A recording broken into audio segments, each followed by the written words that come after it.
العالمین والعاقبۃ للمتقین والصلاۃ والسلام علی رسول الکریم اما بعد فاعوذ باللہ من الشیطان الرجیم بسم اللہ الرحمن الرحیم پڑھی الصلاۃ والسلام علیک یا سیدی یا رسول اللہ الصلاۃ والسلام علیک یا سیدی یا رسول اللہ الصلاۃ والسلام علیک یا سیدی یا حبیب اللہ الصلاۃ والسلام علیک یا سیدی یا حبیب اللہ الصلاۃ والسلام علیک یا سیدی یا رحمۃ للعالمین الصلاۃ والسلام علیک یا سیدی یا رحمۃ للعالمین وعلی آلک و اصحابک یا سیدی یا خاتم النبی وعلی آلک و اصحابک یا سیدی یا خاتم النبی۔ عزیزان من، آج میں قرآن کریم فرقان حمید سورہ ہود کی آیت نمبر 16، 117، 118 اور 119 کا ترجمہ تفسیر بیان کروں گا۔ اللہ کو دعا ہے تعالیٰ مناجات کو صحیح بیان کرنے کی، حق بیان کرنے کی توفیق عطا فرمائے، مجھے اور آپ کو سب کا قائم دائم رہنے کی توفیق عطا فرمائے۔ اللہ تعالیٰ قرآن کریم ارشاد فرماتا ہے فَلَوْلَا كَانَ مِنَ الْقُرُونِ مِنْ قَبْلِكُمْ أُولُو بَقِيَّةٍ يَنْهَوْنَ عَنِ الْفَسَادِ فِي الْأَرْضِ إِلَّا قَلِيلًا مِمَّنْ أَنْجَيْنَا مِنْهُمْ وَاتَّبَعَ الَّذِينَ ظَلَمُوا مَا أُتْرِفُوا فِيهِ وَكَانُوا مُجْرِمِينَ۔ رب ارشاد فرماتا ہے کہ فَلَوْلَا كَانَ، تو کیوں ایسا نہ ہوا من القرون من قبلکم، ان امتوں میں جو تم سے پہلے گزری، ایسے لوگ اولو بقیہ کہ زیرک لوگ، ایسے لوگ ہوتے جنہونا جو روکتے عن الفساد، فتنے کو روکتے فی الارض زمین پر، الا قلیلا مگر تھوڑے تھے، ممن انجینا جن کو ہم نے نجات دی، جن کو بچایا، منہم ان میں سے، واتبع الذین ظلموا اور زیادہ تر پیچھے پڑے رہے جنہوں نے ظلم کیا، ما اترفو کس میں پیچھے، ایس و عشرت میں، دنیا میں مصروف رہے، فیہ جس میں، وکانوا مجرمین کہ وہ مجرم تھے۔ اس آیہ کریمہ میں رب بتا رہا ہے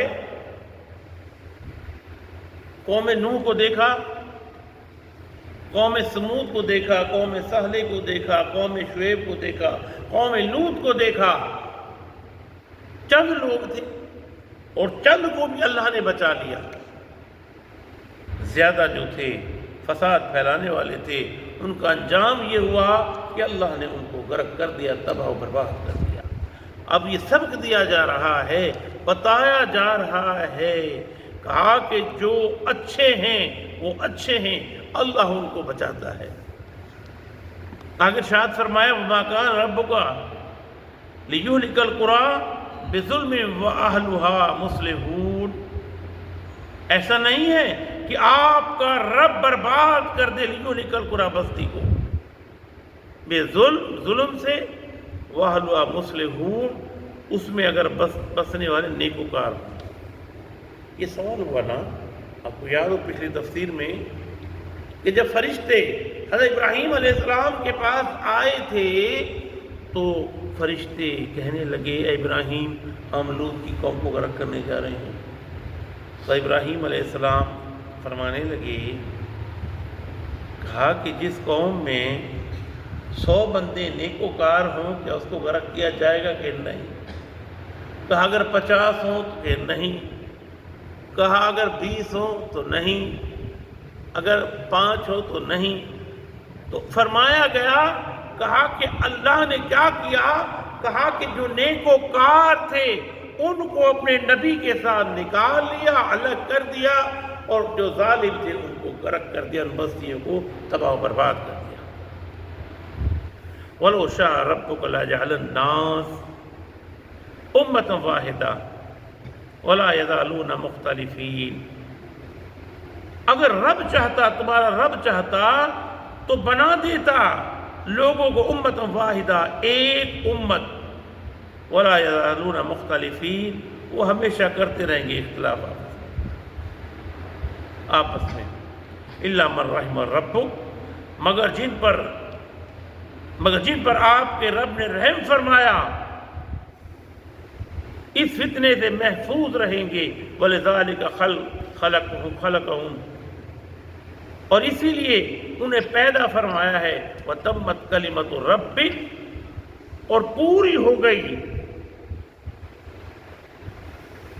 اس کی جو بات ہے، پوری ہو گئی آپ کے رب کی کہ میں کس چیز میں لَأَمْلَأَنَّ جہنم میں بھر دوں گا جہنم کو من الجنت والناس اجمعین جنوں اور انسانوں سے. جنوں اور انسانوں سے. کہا کہ آپ نے دیکھا یہودی، عیسائی، مجوسی، پارسی، اب ان میں آپس میں ہی اختلاف، آپس میں ہی لڑائی.